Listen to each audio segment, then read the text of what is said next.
సంక్రాంతి పండుగ అంటే కొత్త అల్లుళ్ళు, కోడి పందాలు, సందడే సందడి. రకరకాల పిండి వంటలు, వెజ్ నాన్ వెజ్ వంటకాలతో కొత్త అల్లుడికి విందు ఏర్పాటు చేయటం ఆంధ్ర స్పెషల్. ఇదిలా ఉంటే పండగ వేళ చికెన్, మటన్ ధరలే కాదు చేపల ధరలు కూడా భారీగా పెరిగిపోయాయి. అయినా సరే కొత్త అల్లుడికి కోడి కూర, చేపల పులుసు పెట్టి తీరాల్సిందే అన్నట్టుగా అందరూ ఎగబడి కొంటున్నారు. ఈ క్రమంలో విశాఖ ఫిషింగ్ హార్బర్ జనాలతో కిటకిటలాడుతోంది. సాధారణ చేపలు కూడా కేజీ 600 నుంచి 700 రూపాయలు పలుకుతున్నాయి. రొయ్యలు కూడా కిలో ఏకంగా 1400 రూపాయలు పలుకుతున్నాయి. విశాఖ ఫిషింగ్ హార్బర్ లో రద్దీ, చేపల ధరలపై మరింత సమాచారం మా కరెస్పాండెంట్ ఖాజా అందిస్తారు. కనుమ సందర్భంగా ఈ రోజు నాన్ వెజ్ వంటకాలు వండి వచ్చే బంధువులకు పెట్టడం, ఆ తర్వాత తినడం ఆనవాయితీగా వస్తుంది. అందుకే విశాఖలోని ఫిషింగ్ హార్బర్లో భారీ రష్ పెరిగింది. ఇక్కడ అన్ని రకాల చేపలు ఒకే చోట లభిస్తాయి. సరసమైన ధరలకు లభిస్తున్న నేపథ్యంలోని అందరూ కూడా జనం తరలి వచ్చారు. అన్నీ కూడా ఒకే చోట ఉన్నాయి. ఒకవైపు టైగర్ ప్రాన్స్, రెండోది ఆల్చిప్ప, అలాగే కానాగర్తలు,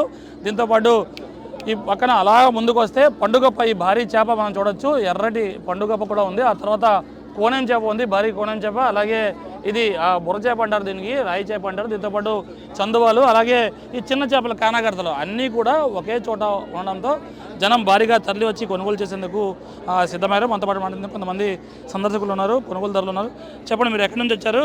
ఈరోజు కనుమ కాబట్టి ఎలా సెలబ్రేట్ చేసుకుంటారు? కనుమ కాబట్టి ప్రతి వారం ఎలా అయినా చికెన్, మటన్ అవన్నీ తింటాం కాబట్టి ఈరోజు ఫిష్ కొంచెం అందరికీ వచ్చిన వాళ్ళందరికీ పెట్టడానికి ఫిష్ కోసమని హార్బర్కి వచ్చాం. చికెన్ కానీ మటన్ తింటారు కదా, ఫిష్ తినడానికి కారణం ఏదన్నా? హెల్తీ ఉంటుంది. ప్రతి వారం ఎలా నార్మల్గా మనం తిన్నామంటే చికెన్, మటన్ తింటాం. ఇది హెల్తీగా ఉంటుంది. వచ్చిన వాళ్ళందరికీ పెట్టడం వల్ల వాళ్ళు కొంచెం హ్యాపీగా ఫీల్ అవుతారు కదా. చెప్పండి, ఇక్కడ ఎటువంటి చేపలు ఉన్నాయి, ఏ చేపలు చూసారు మీరు? నేను టైగర్ ఫోన్ చూసానండి, చాలా బాగున్నాయి. మేము గాజువాక నుంచి వచ్చాము చేపలు కొనడానికి. మేము హైదరాబాద్ నుంచి వచ్చాము. ఇక్కడ వైజాగ్లో ఉంటాం. కోనేం చేప తిందామని, ఫిష్ అంటే హెల్దీ కదా అని తీసుకొని ఫ్రెష్గా ఉన్నాయి, బాగున్నాయి. కంపారిటివ్లీ ఈ రోజు కొంచెం తక్కువగా ఉన్నాయి. నార్మల్ డేస్ కన్నా ఈరోజు వెరైటీస్ కొంచెం తక్కువగా ఉన్నాయి. ఈరోజు ప్రత్యేకంగా ఈరోజు అంత రష్ ఉండడానికి కారణం? It's because of Kanuma. అలాగని ఈరోజు తినాలి. ఎస్, నాన్ వెజ్ తినాలి కదండి. కనుక పండుగ రోజు నాన్ వెజ్ తినకుండా ఉండలేం కదా, ఉండాలి.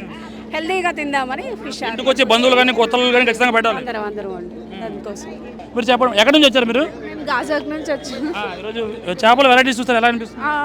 బాగున్నాయి, చేపలు కూడా ఫ్రెష్గా ఉన్నాయి. కొంచెం డిఫరెంట్ చేపలు కూడా ఉన్నాయి. ఏదో చైనా చేప అంట కదా, మంచిగా ఉన్నాయి చూడడానికి కూడా.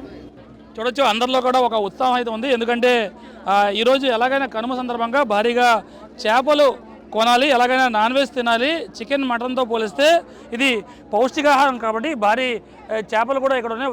వెరైటీ చేపలు కూడా ఇక్కడ ఉన్న నేపథ్యంలో ఒకవైపు చిన్న చేపల నుంచి పెద్ద చేపలు, దీంతోపాటు భారీగా రొయ్యలు, టైగర్ ప్రాన్ కూడా ఉంది. ఈ నేపథ్యంలోనే భారీగా తరలి వచ్చి జనం ఎలాగైనా సరే ఈరోజు ఈ చేపలు కొనుగోలు చేసి వచ్చే బంధువులకు పెట్టడం, దీంతోపాటు వాళ్ళు కూడా సరదాగా కుటుంబ సభ్యులతో సహా ఆరగించడానికి వీరంతా కూడా సిద్ధమై వచ్చిన నేపథ్యంలోనే ఫిషింగ్ హార్బర్లో భారీ రష్ కూడా పెరిగింది.